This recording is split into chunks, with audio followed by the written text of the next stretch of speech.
In Chapter 14, we're going to be covering regression analysis. So please make sure to complete these problems with me. The examples you try, pause quite frequently.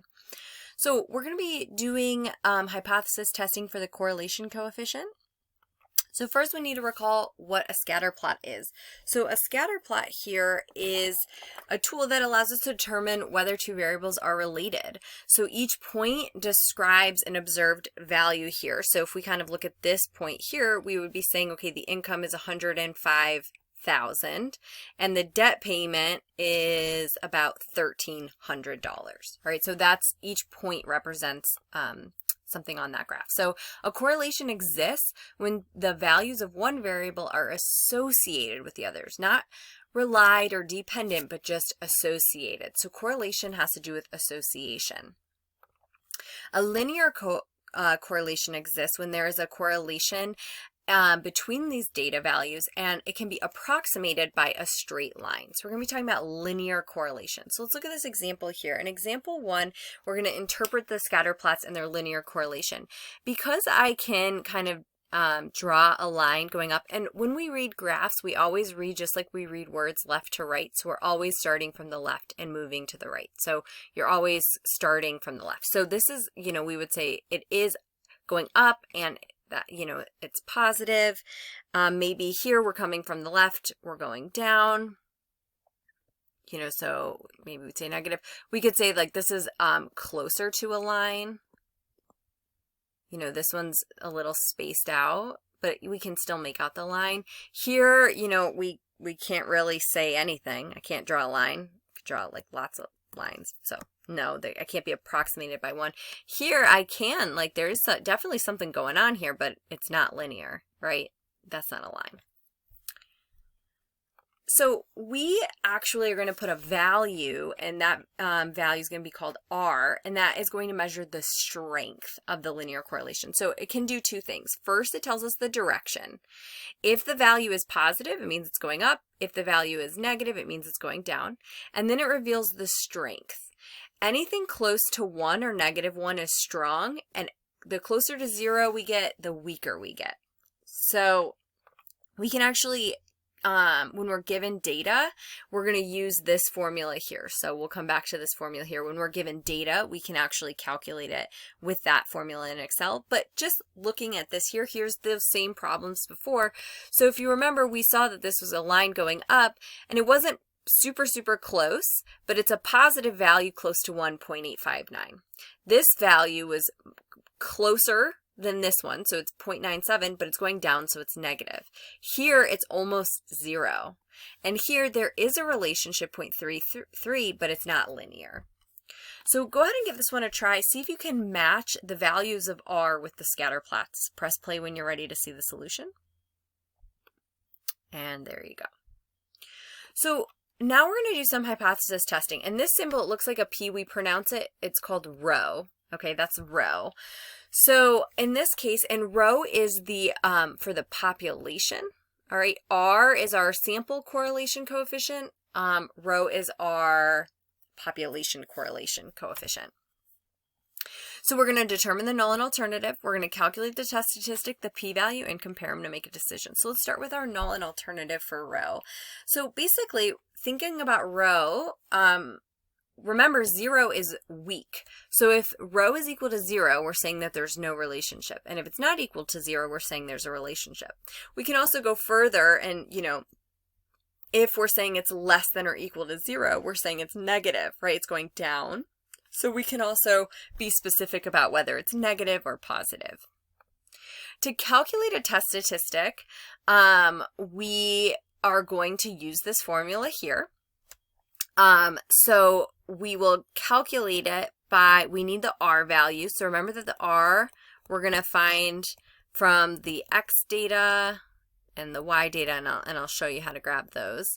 And then this value here can be calculated right there. So we need the N, and then our degrees of freedom is N-2. And then to calculate our p-value, so again, our degrees of freedom is equal to N-2. We'll deal here with this right-tailed, left-tailed. Remember, we're looking at the alternative hypothesis here.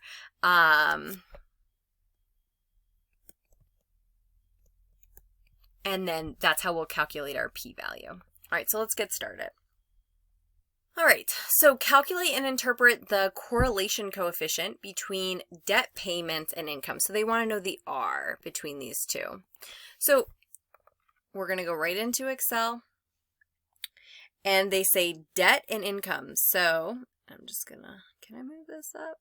Is this guy going to move up for me? Oh, okay. I think you can see it at the bottom here. So, I can make it a little bit bigger. It's fighting. Okay. So correlation, and then we're going to highlight. Now they said debt. Be careful. There's 3 columns here. Debt is all of this. So we're going to highlight it, comma, and income is all of this. And boom, we get our R is 0.8675. That is our correlation coefficient. So we could kind of draw, a sketch of this in our mind. We know that it's positive. So if we were to graph these, we're going to get like pretty close to a line going upwards, right? So the 5% significant level, so now we're hypothesis testing, determine whether the correlation coefficient is significant. So let's start with our null and alternative. So they just want to know if it's significant, if there's a relationship or not.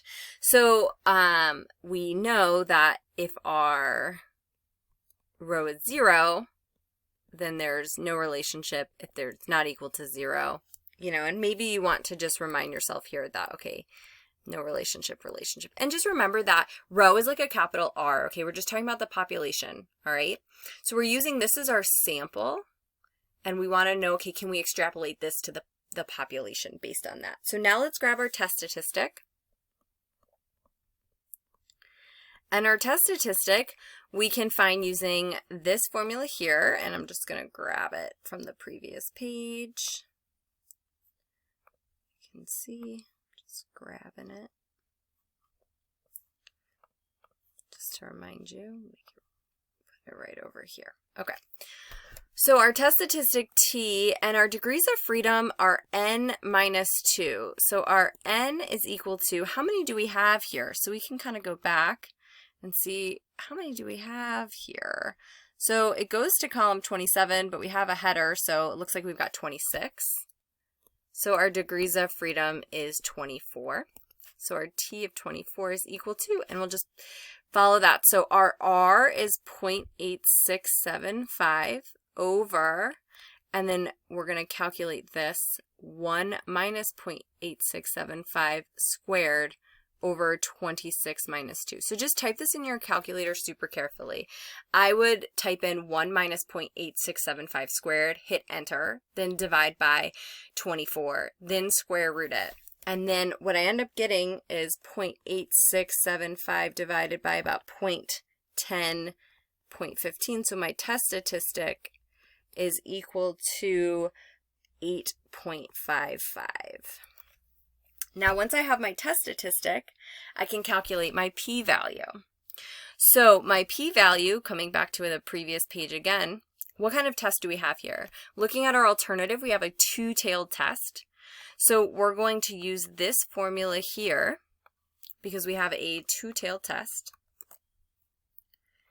And we're just going to go right back into Excel.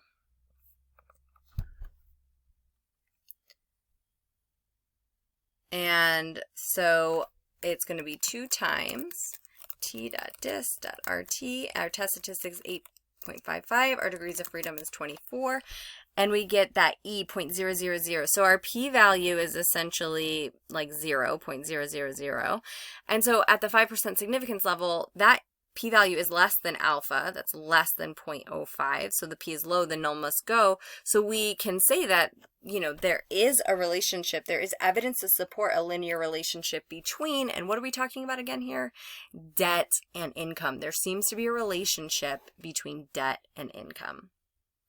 So if you want to kind of see the process here, I rounded just a little bit differently in our problem, but that's how we go there. And so just before we continue on, it's just important to note that there is a limitation here that 1, we're only talking about linear relationships. 2, a correlation coefficient may not be reliable if we've got outliers, and correlation does not imply causation. Just because things are associated doesn't necessarily mean one thing implies the other. So when we come back, we're going to do another example and then some U tries.